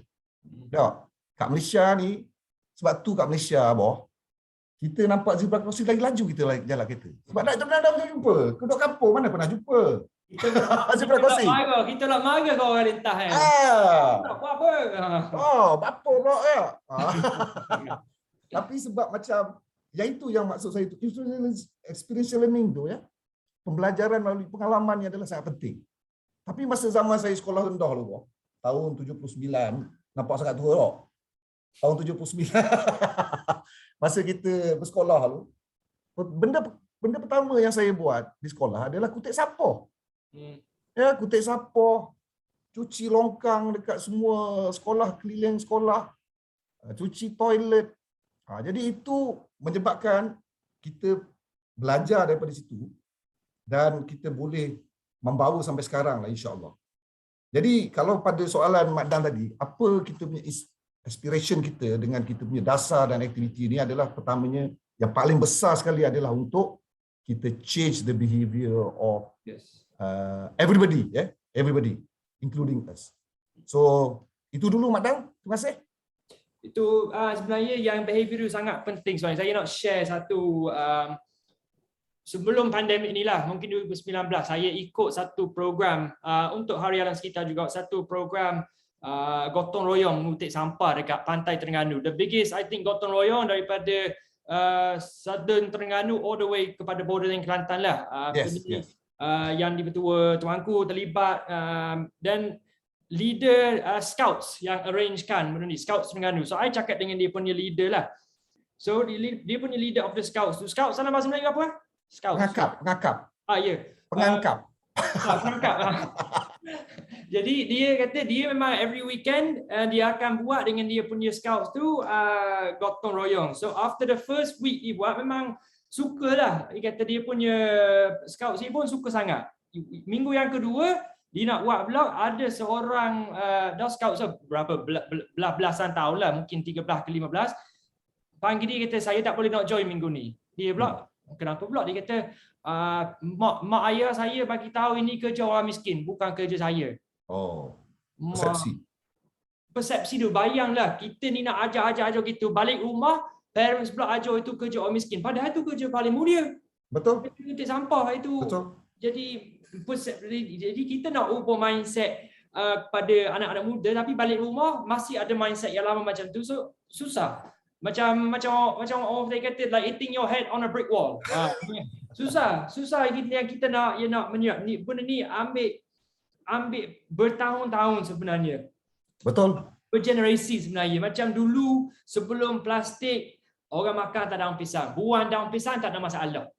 Daun pisang tu akan terurai dengan cepat. Dia tak ada masalah. Tapi sekarang ni daun plastik tu dah diganti dengan polisterin, dah diganti dengan plastik. Dan macam Encik Jamal cakap, plastik tu 500 tahun dah untuk terurai. Tapi saya fikir plastic was invented in what, the 50s or the 60s? Yes. So it's fair to say that there's no plastic has fully never ada satu plastik yang terurai sebab dia 500 tahun. Betul. In the 1950s, then by 2500 baru ada plastik yang terurai. Tak ada lagi sekarang ni. Dia jadi mikroplastik. Kita makan mikroplastik tu, kita pula jadi mangsa. So fikir sebelum buang lah. Tapi yalah, terima kasih kepada Encik Jamal, satu sharing yang sangat baik lah. Walaupun tak ada slide, tapi alhamdulillah terbaik lah. Okay, so kita dah boleh terus kepada ahli panel ketiga, Rizal Mang. Kita tak panggil Encik, dia tak suka lah, rasa macam tua lah. So pertamanya saya sebenarnya nak ucap tahniah lah, congratulations lah kepada Spritzer sebab mewujudkan satu jawatan sebenarnya itu adalah kelestarian dan Rizal Man adalah ketua kelestarian daripada Spritzer Berhad. So, dan bukan semua company, especially company-company besar yang ambil berat tentang kelestarian, tentang alam sekitar. So ialah tanya kepada Spritzer lah. So soalan pada hari ini adalah secara keseluruhan pandangan daripada Rizal Man sebenarnya, apakah pihak industri kini terbuka dan mula menerima bahawa menjaga alam sekitar adalah sebahagian daripada tanggungjawab di samping menjalankan perniagaan? Yalah, silakan. Okey, terima kasih Mak Dan atas soalan berkenaan. Terima kasih kepada Encik Kode dan juga Encik Jamal tadi bercerita. Saya suka apa Encik Jamal cakap tadi. Pertamanya dia berkisahkan tentang perubahan sikap, perubahan behavior. Dan bila kita cerita pasal perubahan sikap ini, dia bukanlah perubahan sikap kepada rakyat sahaja, tapi perubahan sikap dan perubahan mentaliti daripada golongan industri. Sebab golongan industri juga perlu mainkan peranannya, sebab sama dengan kita punya topik pada hari ini, tepat dengan tema Hari Alam Sekitar itu, iaitu alam sekitar tanggungjawab bersama. Dan kita punya topik tu kalau perasan dia ada open-ended kat perkataan bersama. Kan? Tanggungjawab bersama tu realiti ataupun sekadar mimpi. Jadi kita nak cerita pompang-pompang, kerajaan buat apa, industri buat apa, masing-masing punya masing-masing. So kalau bahasa orang putih kita cakap pasal silo lah. Everybody working in silo, right? Masing-masing buat hal masing-masing, shop sendiri. Tapi apa yang kita nak tengok adalah macam mana pihak industri dan juga pihak kerajaan serta rakyat bersama-sama dalam kita addresskan isu-isu alam sekitar. Dia tak boleh kata kalau kat kerajaan tu kerjanya nak bagi denda je dekat industri. Lepas tu kat rakyat pula asyik-asyik cakap kerajaan tak buat, kerajaan tak bersihkan pantai. Semua salahkan kerajaan. Dan industri pula asyik-asyik duk mengeluh. Asyik-asyik kerajaan ni denda kita je. So sama-sama kena ada peranan dia dan sama-sama kena bersama-sama. Bunyi sama-sama tu banyak sangat. So, bersama dalam melaksanakan tanggungjawabnya. Okey, so untuk jawab soalan Mak Dan itu kata bagaimana apa soalannya tadi tu, saya ulang sedikit, bagaimana pihak industri punya persepsi keterbukaannya itu. Adakah mereka ini mula terbuka? Jawapannya ya. Sebenarnya kita lihat dari segi landscape industri, tak kisahlah sama ada sektor penghilangan ke, sektor industri pelancongan ke, sektor mana-mana sektor sahaja, lately kita nampak banyak pemain-pemain industri, terutamanya pemain-pemain yang besar, mula mengorak langkah ke arah more sustainable practices. Sama ada daripada practices itu kita tengok dekat operasinya, dekat pengeluarannya, dekat barang aktiviti seharian mereka. So, they are looking at into sustainability. Mereka melihat dari segi apakah impak mereka kepada alam sekitar. Tak kisahlah kalau daripada sektor penghilangan ke, sektor pembuatan ke, perkhidmatan ke, masing-masing cuba melihat itu. Dia bukan saja kita nak katakan seperti mana yang Cik Kode kata tadi tu, dia ada matlamat pembangunan mampan yang 17 tu cantik, yang warna-warni dia kan. Yang SDG tu kan 17 semua cantik warna-warni. Bukan sahaja disebabkan itu, tapi disebabkan mereka juga mempunyai tanggungjawab sosial dan tanggungjawab kepada konsumer mereka. Okay, sebab kita end of the day apa-apa pun kita melihat kepada siapa pelanggan kita. Pelanggan ini dia mahukan perubahan dibuat, bukan saja apa yang kerajaan buat, kita pun hendak senada dengan apa yang kerajaan mahukan, apa yang dunia mahukan. SDG itu sendiri kita katakan sebagai world punya goal, apa yang dunia ini mahukan. Okay, dunia ini mahukan 17 benda ni, kita sama-sama ingin mengorak langkah itu. Okay, dari segi keterbukaan itu makin ramai industri. Saya tak kata semua sebab belum ada yang menuju ke arah itu lagi. Tapi, ni ada tapinya. Tapi apa yang penting kepada pihak industri adalah keseimbangan. Sebab orang kata tu, kalau kata sibuk semua nak jaga alam sekitar, kita semua robohkan bangunan duduk dalam gua. Biar pokok semua je ada. Tak boleh juga kan? Sebab dia ada kena titik keseimbangan. Titik keseimbangan itu adalah di antara alam sekitar, ekonomi dan juga sosial. Kita tak boleh kata, oh saya nak hire semua pekerja saya, semua pekerja yang bermasalah. Pekerja saya, pekerja-pekerja asing. Lepas tu timbulkan masalah sosial banyak. Tak boleh pula. So, kita kena ada titik keseimbangan. So, bila kita cerita berkaitan dengan kemampanan itu sendiri, kemampanan adalah keseimbangan antara ekonomi, sosial dan juga alam sekitar. Dan bila kita kata berubah itu, kadang-kadang perubahan itu tidak boleh berlaku dalam sekelip mata. Saya bangun besok pagi celik, oh semua dah hijau. Bangunan saya semua dah hijau dah, tak boleh. So dia kena ada prosesnya itu. Dan proses itu kita lihat dari hari ke hari banyak syarikat mula adopt. We didn't say it's perfect yet, but it's towards that.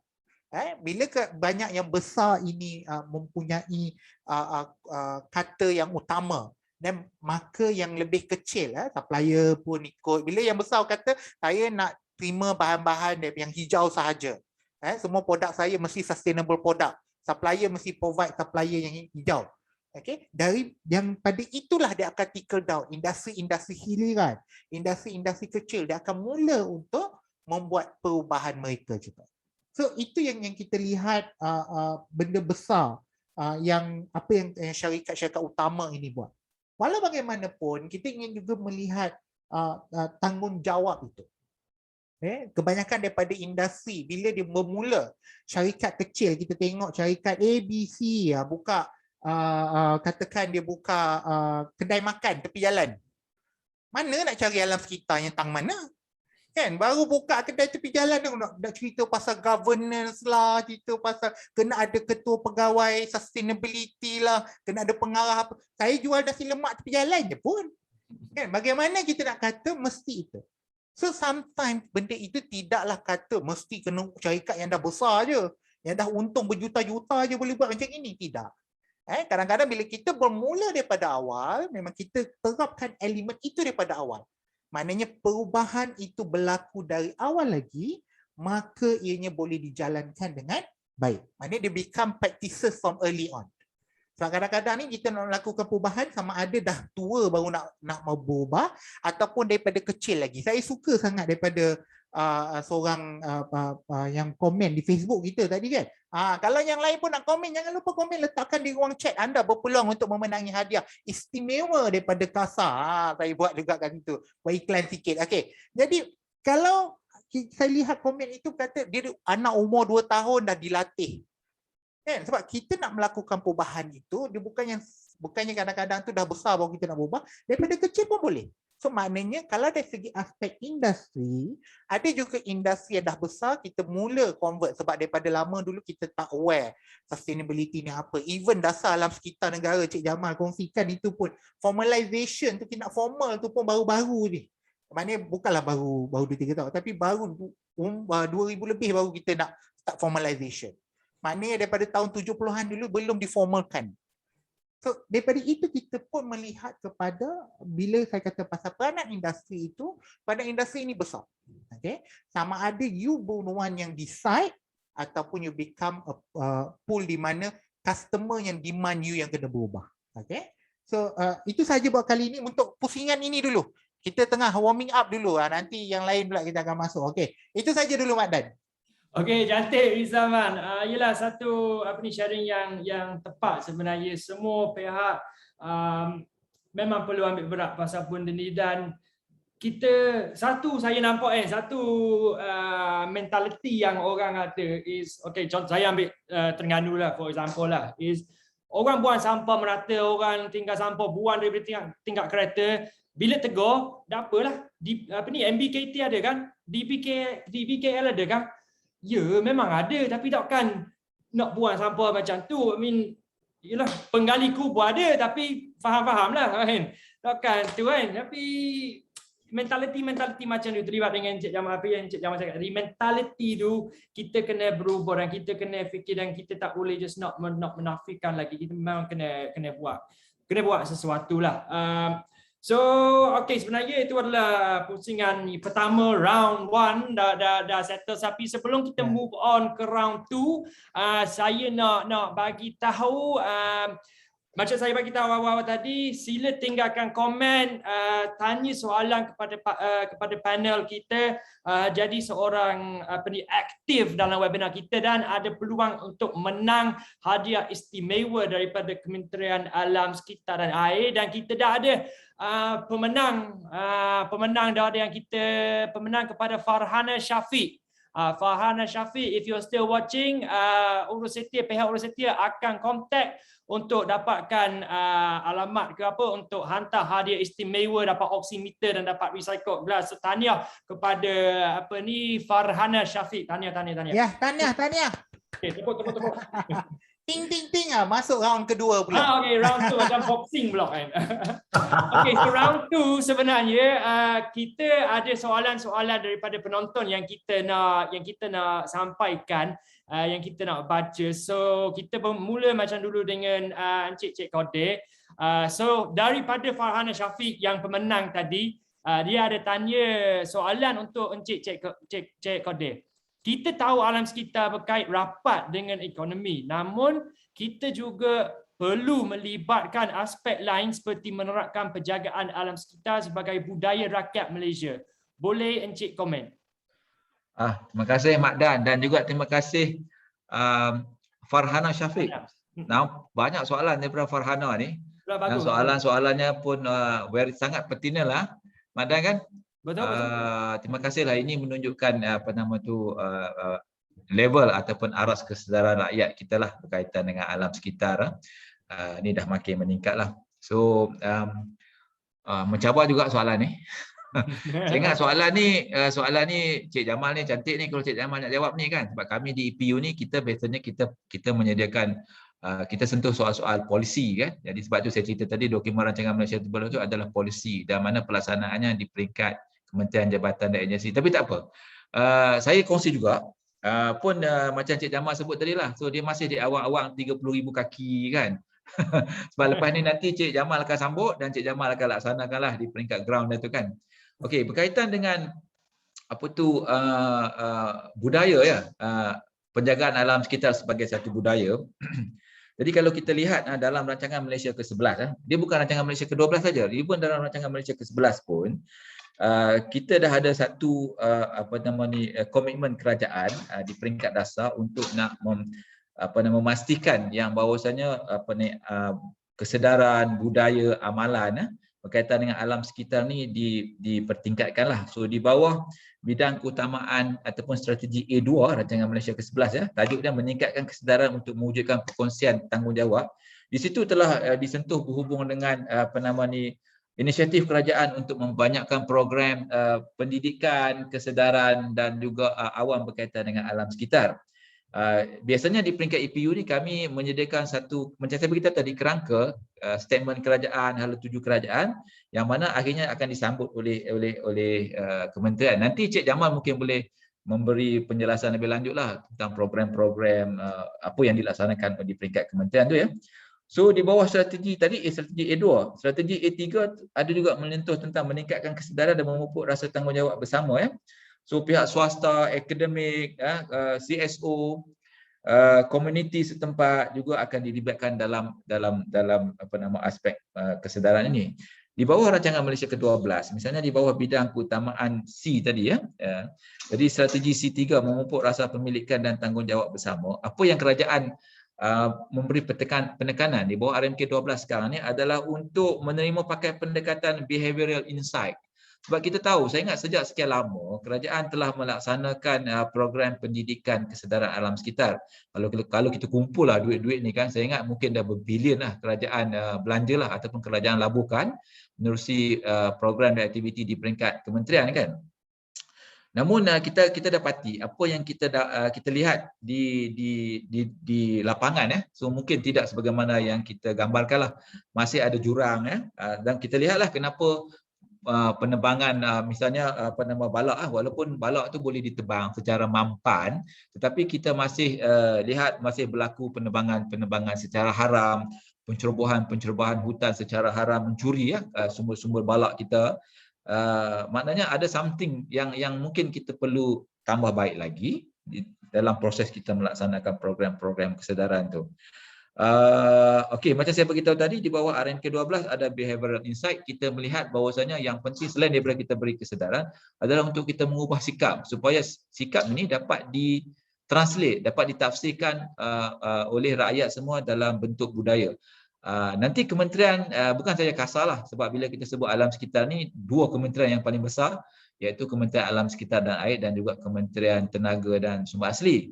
So KASA ni akan melaksanakan program dan aktiviti.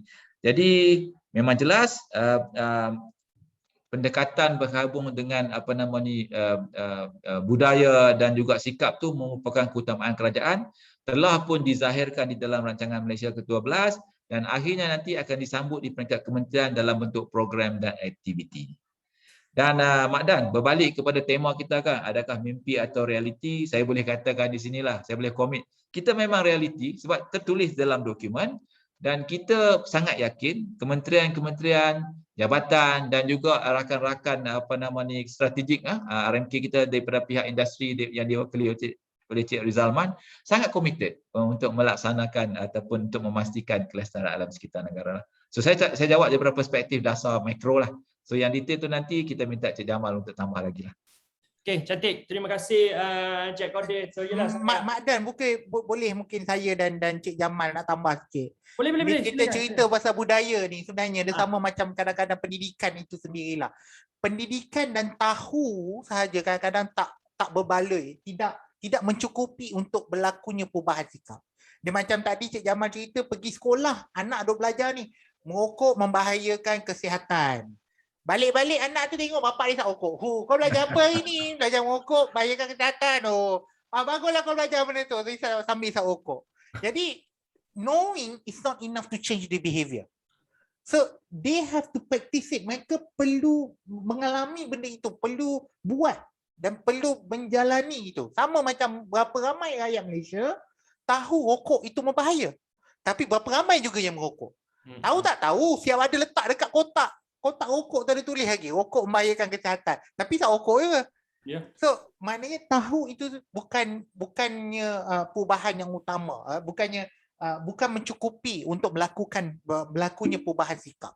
Jadi budaya itu perlu diamalkan. Kalau kita lihat, saya nak bagi contoh sedikit. Kita lihat dari segi cerita-cerita pasal plastik. Tahukah tuan-tuan dan puan-puan sebenarnya negara Jepun itu mengeluarkan 9.4 juta plastik waste per year, di mana kalau kita lihat setiap penduduk Jepun dia menggunakan 37 kilo single use plastik dalam tahun 2019 alone. Maknanya 1 tahun kita guna untuk single use plastik 37 kilo di Jepun. Tapi kenapa dia bukan menjadi isu yang besar? Sebab mentaliti mereka dan budaya mereka itu to recycle. Mereka hendaklah kita semula. Dan mereka pun belajar perlu di kita semula. Semua plastik yang boleh di kita semula, mereka kita semula. Okay, sama juga di Malaysia. Kita kena aware bahawa kita ada banyak plastik. Again, macam Cik Jamal katakan tadi, kita punya recycling rate is too low. Jadi kita kena educate kita punya rakyat dan educate dan kita sama-sama amalkan. Sebab saya melihat dari segi culture, saya di agensi-agensi lain sebelum ini. Kan dekat office kita ajar kena jimatkan elektrik, pasang aircon 24 kan. Kena kita semula dekat office. Balik aja tinggal dah. Kat rumah pasang 16 nak bagi sejuk. Kan? Air guna membazir. Maknanya culture itu hanya tinggal sebagai work habit. Dia jadi satu kerja saja. Jadi balik tidak diamalkan kembali. Jadi saya rasa nilaian budaya itu penting. Saya rasa Cik Jamal mesti nak tambah punya. Silakan Cik Jamal. Dah tukar moderator pula Ya, apa? Sekali ya. Saya jadi pandai lah. Okey, sebagai tambahan kepada apa yang telah dipersoalkan macam kata nak meningkatkan kesedaran awam ni, saya rasa macam Cik Kode cakap lah, kita dah belanja banyak dah. Kita dah belanja banyak dan saya juga rasa orang awam sedar. Dia sedar. Tapi cuma tak nak buat saja. Okey, dia tak nak buat saja. Macam Mak Dah cakap tadi lah, ada orang buat kerja ni. Jadi buat apa? Tak ada hal lah kan. Kita nak buang sampah merata pun. Tapi kenapa kita tak buang sampah merata kat rumah kita Pelik juga kan? Tu saya nak bagi different perspektif daripada Rizal tadi. Rizal kata kita buat office buat apa tu kan? Sebab kita being dictate to do that, Rizal, betul tak? Betul. Tapi kalau kat rumah kita pun, without we realizing, kita tak ada pun buang sampah merata, bawah sofa lah apa. We still go to the dustbin kat rumah kita, kat mana-mana lah, kita akan buang juga kat situ. Kita buat benda tu, tapi kenapa benda tu bila keluar pagar rumah, kita berubah. Kenapa berubah? Sepatutnya benda tu dah boleh jadi habitual. Sebab behavior ni dia akan dipengaruhi oleh opportunity and capability. Ada opportunity dan ada capability will shape what behavior yang you akan bagi, dan dia ada pula intervensi yang boleh kita tukar behavior melalui punitif atau insentif. Dia ada dua-dua tu yang boleh change the behavior. Satu, kalau kita gunakan undang-undang, definitely mereka akan tak ada. Macam kita speeding lah kan. Dah speed dah ni, tekan sambil berdiri, tengok ada JPJ, terus boleh jadi 50 tau depan tu. Walhal JPJ tu berhenti nak minum je. Tapi kan, perasaan kita nak buat salah tu terus ni sebab ada elemen punitif. Yang kedua, sebagai contoh lah, kalau kata kita ni daripada Majlis Perbandaran Sepang memberikan rebate untuk cukai pintu kepada masyarakat di daerah Sepang yang membawa plastik kertas semula sebanyak 5 kilo. Saya seorang pun akan buat juga. Kan? Jadi itu yang sebenarnya nak shape kita punya behavior kalau kita nak berubah lah. Tapi ada satu lagi behavior yang memang kita ni suci hati, memang orang yang jenis macam ni pun ramai. So without kita saying, jangan kata ada ramai sangat yang buat ni. Kadang-kadang yang membuat onar ni sikit je, tapi dia punya impact tu very big. Dan kita juga don't deny macam scout yang Mak Dan cakap tadi tu, which is also ramai. So kita kena embrace diorang ni, embrace diorang ni, kita bagi support bahawa walaupun tak ada orang ikut, tapi kalau lama-lama dia ada iltizam tu, dia akan buat. Saya nak share satu story. When I was in Ministry of Higher Education, kita ada student di Alexandria, Mesir. Di Mesir. Pada tahun itu, tahun 2017, Malaysian student ni telah membuat satu gerakan mengutip sampah di Alexandria yang menjadi satu viral sehingga kan masuk televisyen nasional di Mesir, dan mereka boleh macam perli lah rakyat Mesir, takkan you nak tengok orang luar nak bersihkan negara you. Dia kata gitu. So how the impact tu, walaupun dibuat tak berapa ramai, tapi budak Malaysia semua buat. Setiap hujung minggu mereka kutip sampah di Alexandria.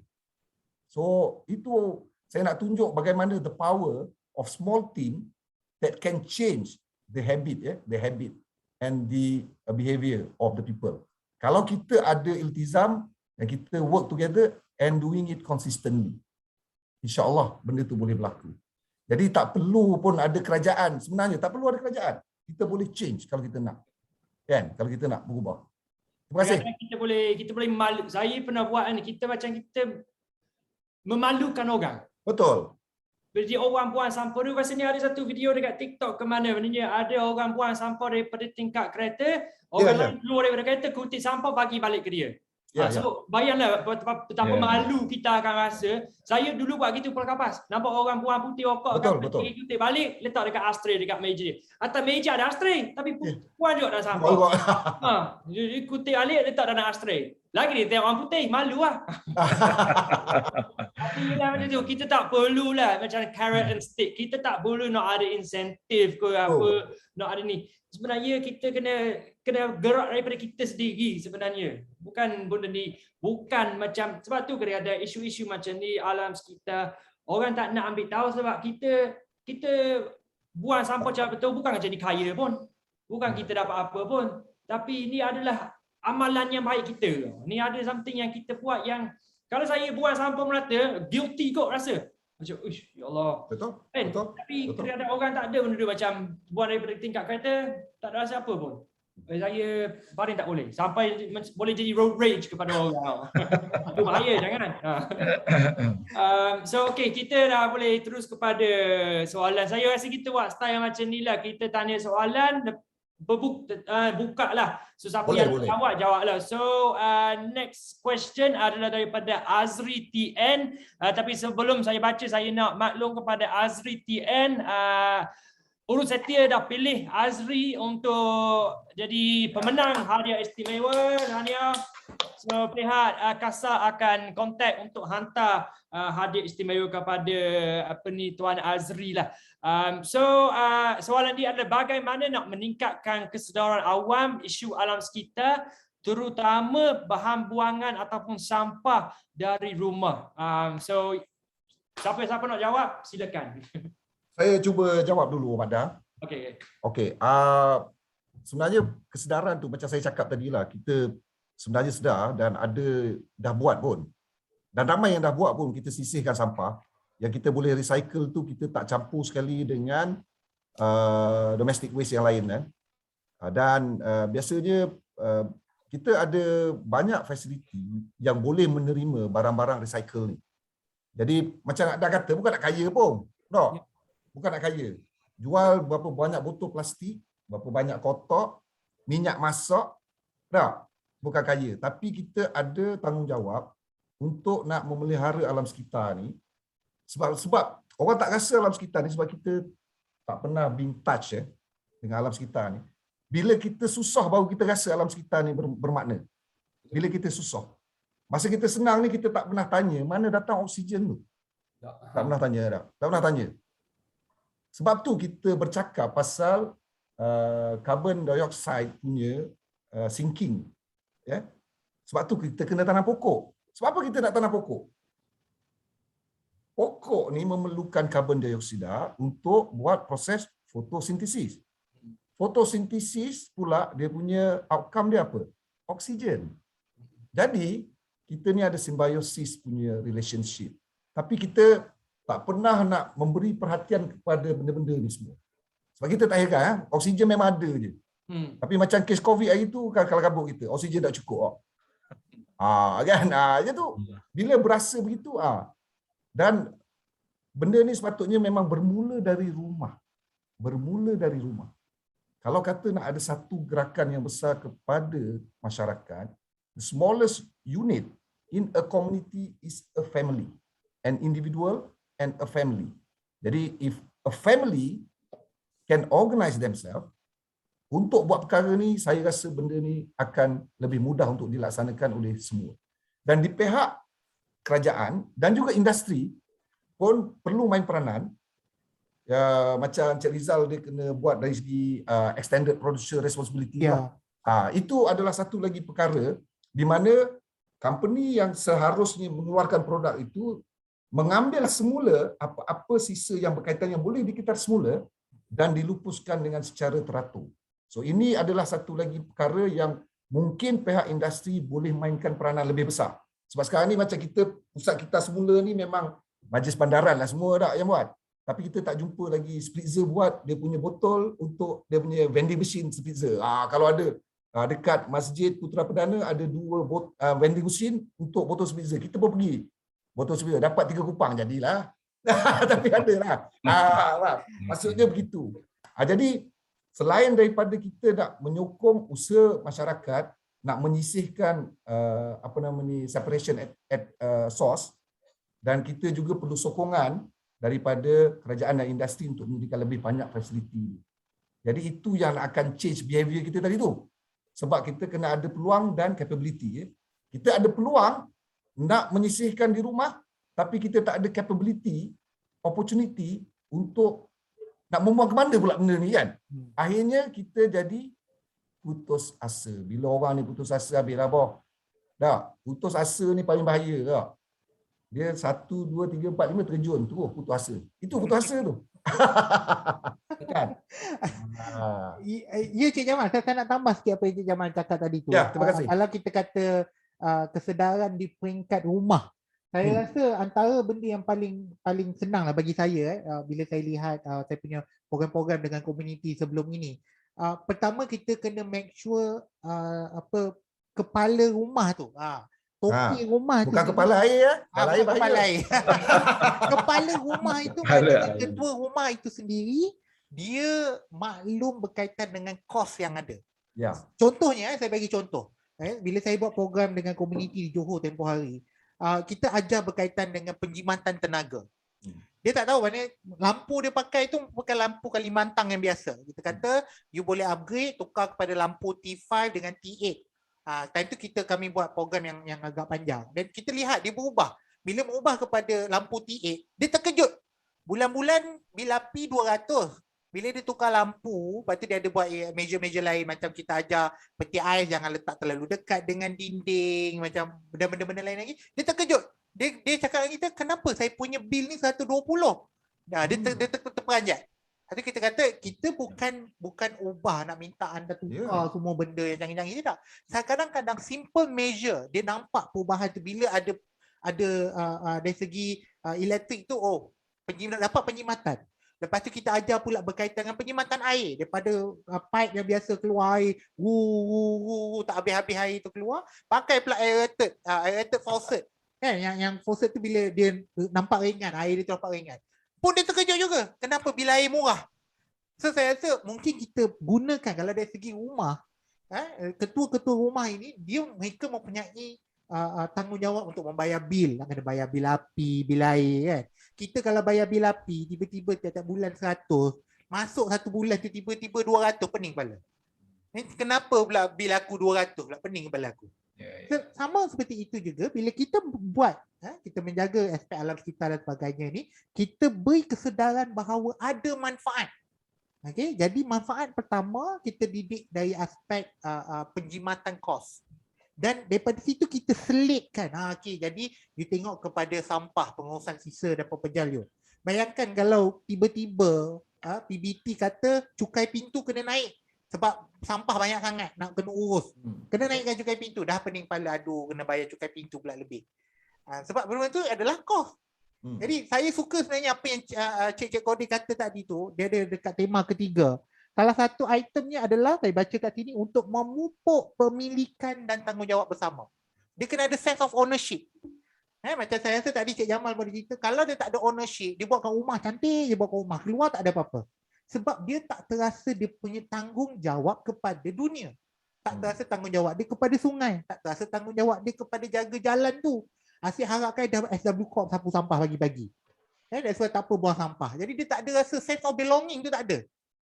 Dia sense of belonging kita tu ada, jadi bengonging. Jadi bengong. Jadi tak boleh. Dia kena ada sense of belonging. Jadi kita kena sama-sama memupuk, dan pupuk itu berlaku di rumah. Sebab itu anak kadang-kadang anak tak nak ikut, kata apa belajar kat sekolah, isap rokok bahaya, bapa isap rokok. Jadi anak rasa conflicting. Sebab habit tak sama seperti awareness. Kalau bapa isap vape okey ya. No comment. Tapi betul, macam kadang-kadang kita tak perlu pun tunggu government dan industri untuk tukar. Dan of course government dan industri boleh ada a big change, tetapi kita sebagai seorang je ataupun satu keluarga, kita boleh ada change, small change, tapi bila bersama, tajuk kita tanggungjawab bersama tu, it will also become a big change. The difference in contoh TV, turn off the TV dekat remote ke standby ataupun tutup dekat wall untuk kita punya pocket tu, untuk kita punya bil api tu berapa ringgit dah satu bulan. So small changes, bila kita nampak sebagai macam Rizal cakap lah, sebagai orang yang bayar bil api, baru kita rasa semangat dengan, baru kita rasa macam wih, kena buat ni, jimat RM50 sebulan, jimat RM1 sebulan. Tapi until you make that change, until you tengok berbeza tu, you tak akan tahu. So itu yang kita buat webinar macam ni, yang kita buat program-program seperti ni, yang contoh yang Spritzer ada ada buat satu jawatan which is kelestarian, head of kelestarian, supaya untuk mengajar orang. Contoh Rizal cakap pergi Johor buat satu program ni, orang kampung kat sana bau dia orang beritahu. Mungkin kalau tak ada program-program macam ni, orang tak tahu. Bukan orang tak nak berubah, bukan orang tak nak, cuma awareness tu tak ada. Mak Dan, boleh saya tambah sikit? Saya rasa sekarang makin menarik perbincangan. Saya lebih banyak di 30,000 kaki lah, macam Cik Jamal cakap kan. Jadi saya nak turun ke bawah sikit. Kita banyak bercakap tentang alam sekitar, tanggungjawab bersama kan. Tapi kita banyak menyentuh soal tanggungjawab. Tapi kadang-kadang saya rasa ada satu perspektif yang mungkin kenapa akhirnya kita tengok kenapa perubahan tingkah laku itu tak berlaku. Dan gap lah, jurang tu mungkin disebabkan oleh tidak tahu ataupun kesedaran tu lah. Saya nak buat satu analogi yang mudah lah kan. Kita cerita tentang buang sampah. Ni buang sampah ni sebahagian kecil daripada aspek alam sekitar yang ada dalam dunia ni lah kan. Tapi buang sampah ni sebenarnya mempunyai implikasi yang besar. So saya suka guna analogi begini ya. So tadi Cik Jamal ceritakan tentang sampah kita buang daripada rumah. Selain daripada sampah, apa sisa yang kita buang daripada rumah juga adalah sisa-sisa minyak masak. Minyak masak kita pakai sekali, ada yang pakai 2 kali, lepas tu dah tak nak guna. So setengah tu yang mungkin berdisiplin sedikit, ada kesedaran alam sekitar sikit, dia akan masuk dalam botol dan dia akan pergi hantar kepada pusat-pusat pengumpulan. Tapi setengah-setengah tu mengambil jalan mudah, just tuang saja di dalam plastik sampah dan bagilah dia masuk dalam tong sampah, kemudian lori-lori sampah akan kutip. Dan saya rasa apa yang orang tak tahu sekarang adalah apa yang berlaku kepada sampah-sampah tu selepas lori sampah tu kutip. Kan? Saya ingat saya nak bawa sedikit analogi. Saya ingat Cik Jamal lagi tahulah kan, sebab bila kementerian dan jabatan alam sekitar mereka terus menjaga ni tapak-tapak pelurusan yang kalau ada licit lah, dan sebagainya lah. Saya buat sedikit analogi ya. Kita buang sampah daripada rumah, mungkin sampah kita ni sebab kita tak buat pengasingan sampah daripada sisa. Jadi semua sekali sampah kita buang ya. Bateri, kadang-kadang handphone kita yang kita tak pakai pun kita buang juga. Jadi kita masukkan dalam tong sampah hitam di depan rumah kita, kemudian 2 hari 3 hari sekali lori sampah akan datang kutip. Sampah-sampah ni akan dibawa di tapak pengurusan. Di Malaysia ni ada berapa sahaja tapak pengurusan sanitari? Sanitari maksudnya tapak pengurusan yang mana kita, kerajaan ataupun operator tapak pengurusan tu dia jagalah supaya sisa air sisa ataupun dalam bahasa sainsnya dipanggil sebagai licit tu tidak masuk ke dalam sungai ya. Yang ni yang tapak-tapak pengurusan sanitari ni bagus sebab air sisa licit yang busuk tu akan dikumpulkan di licit treatment pond ya, dan kemudian tu akan dirawat secara teratur memenuhi piawaian yang ditetapkan oleh Jabatan Alam Sekitar, dan selepas itu baru akan dikeluarkan semula ataupun di-discharge lah ke dalam aliran sungai. Itu kalau tapak pelupusan sanitari. Tapi di Malaysia ni ada beberapa sahaja tapak pelupusan sanitari dan banyak tempat adalah merupakan dump site ataupun tapak pelupusan sampah lah yang mana dia masalahnya berlaku kan Mak dan sahabat-sahabat sekalian. Apabila sampah-sampah ni dikumpulkan di satu tempat, jadi ditimbun menggunung, membukit jadinya. Kemudian hujan akan turun dan apabila hujan turun, air akan meresap di dalam sampah-sampah tu, masuk dan bercampurlah dengan segala benda tu. Kita bayangkan di dalam handphone kita tu, di dalam bateri, kalau bateri lama dulu dia ada mercury. Kalau di dalam handphone tu dia ada bahan-bahan kimia yang entah apa-apa kita tak tahu kan. So bahan-bahan kimia, bahan-bahan logam berat ni semua akan meresap, masuk di dalam tanah, kemudian terus pergi kepada water table. Kemudian dia akan, dan daripada water table ni air tu akan mengalir di dalam tanah tu pergi ke dalam sungai. Kalau nasib kita tak baik, di sungai tu, di hujung sungai tu ada muka sauk, tempat pengambilan air bagi tujuan air minum.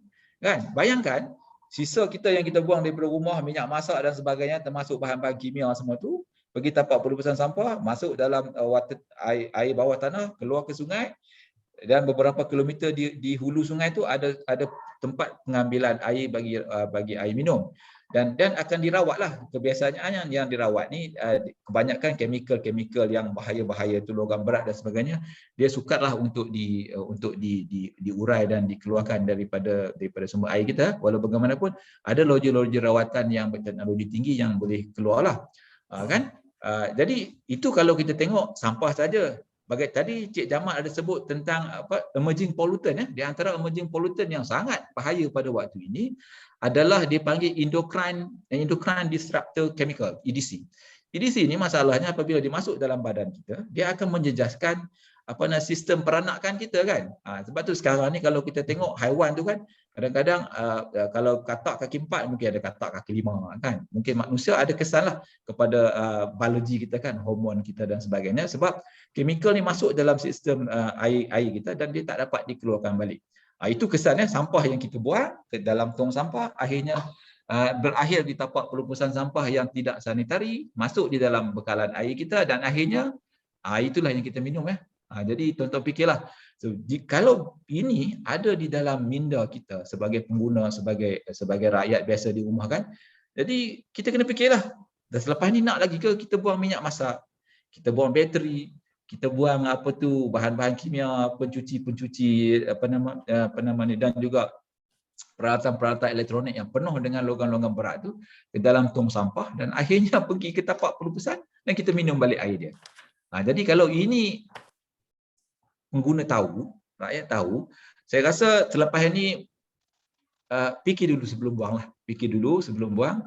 Dan kalau boleh bahan-bahan berbahaya tu kita asingkan. Yang mana bahan-bahan yang boleh dikita semula tu kita bawa ke pusat kita semula. Selain menjana pendapatan, dia boleh juga mengurangkan tekanan kepada tadi tu sumber-sumber kita kan. Jadi saya haraplah dengan pengetahuan yang sedikit ini so mungkin ada pakar-pakar Cik Jamal mungkin boleh bercerita dan boleh berkongsi dengan lebih baik lagi bagaimana kitaran itu berlaku yang akhirnya yang sebenarnya kita yang tak ada kesedaran buang begitu saja yang akhirnya kesannya balik kepada kita balik. Dan sebab itulah sekarang ni kan macam-macam penyakit wujud. Dan mudah-mudahan selepas ini kita harap semua kita lah yang mana mendengar sesi webinar ni ya. So fikir-fikirlah apa yang anda nak buang dalam tong sampah anda tu ya. Betul. Kita yang buang tapi kita pula yang dapat penyakit, kita jadi mangsa pula. So betul. Cik Kodi, kalau Cik Kodi pula cerita pasal tu, saya pernah cerita pasal yang pharmaceutical waste, bukan saja yang pasal tu kan. Kalau ubat, lepas ubat tu patutnya kita kena pulang balik ke farmasi kalau ubat tak habis tu. Tapi kadang-kadang kita terlupa, ada yang tak aware, dia buang dalam tong sampah, lepas tu end up dekat sanitary landfill, lepas tu masuk dalam sungai. So Ya. kalau all the ubat-ubat tu dia punya dalam lautan dia tu masuk ke dalam sungai, siapa yang ada dalam sungai? Ikan. Siapa yang makan ikan? Kita ni lah yang makan ikan ni. Lepas tu mulalah kita pun sakit, banyak chemical dalam badan kita dan sebagainya tu kan. Sebab tu saya makan Samalah. sardin je. Ikan dalam tin. Saya makan sardin. Ya, sebab nanti ikan semua dekat lautan semua ada chemical yang tercampur compound, makan pula mikroplastik, yang ke mikroplastik tu ada banyak chemical dekat dalamnya. So semua tu siapa yang makan ikan? Tu kita lah manusia ni makan ikan. Lepas tu kita pun pelik kenapa umur 40 dah sakit dah kaki, sakit dah lutut, sakit dah pinggang, semua segala sakit. Betul. Ya betul. Ah. Ya, okey. Betul sangat, betul sangat. Sebab tu satu ayat yang saya nampak daripada webinar kita ni is fikir. Kita fikir sebelum kita buat apa-apa, fikir dulu. Kalau saya buang ni kat sini, okey ke? Boleh ke tak? Minyak masak ke, plastik ke apa, fikir dulu. Kita semua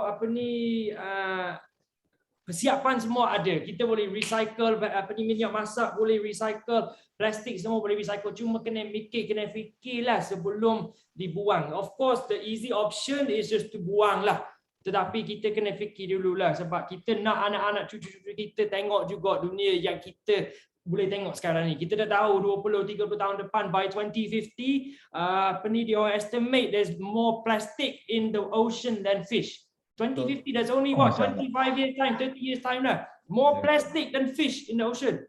Dan already kita boleh nampak efek sekarang ni yang nelayan dekat negara kita sendiri, dekat nelayan lah dekat pantai timur ke pantai barat ke mana-mana. Susah sangat nak cari hidup sebab naik je buka tak ada ikan, naik je buka tak ada ikan. Jadi ni adalah satu isu yang sangat close to all Malaysian heart sebenarnya dan kita kena buat sesuatu lah. So sebenarnya kita dah lebih dah masa sebenarnya kata dia 4.30 dah sedap sangat dah sembang sedap sangat. So rasanya kita dah boleh berakhir kita punya webinar dekat sini. Tapi just before that saya just nak ucap terima kasih kepada semua panel kita, kepada Cik Kodir, kepada Cik Jamal dan kepada Rizalman. Terima kasihlah kerana menjayakan webinar kita dan kepada penganjur kita, kepada KASA, kepada Kementerian Alam Sekitar dan Air kerana menganjur kita punya webinar pada hari ini. Dan jangan lupa pada 21 Oktober ni adalah Hari Alam Sekitar. So selamat Hari Alam Sekitar pada 21 Oktober ni. Jangan lupa untuk layari laman portal atau laman media sosial KASA untuk mendapatkan maklumat mengenai aktiviti-aktiviti menarik yang menanti anda dan semoga kita berjumpa lagi dan jangan lupa alam sekitar adalah tanggungjawab kita bersama. Ni adalah satu realiti dan yang kita tahu daripada kita bukan sekadar mimpi. Ni adalah realiti kita. Walaupun di 30,000 kaki ataupun di 3 kaki, itu adalah realiti. So terima kasih kepada semua panel kita, kepada semua penonton kita. Saya Mak Dan. Assalamualaikum warahmatullahi wabarakatuh. Bye bye. Waalaikumsalam. Terima kasih. Terima kasih. Okay.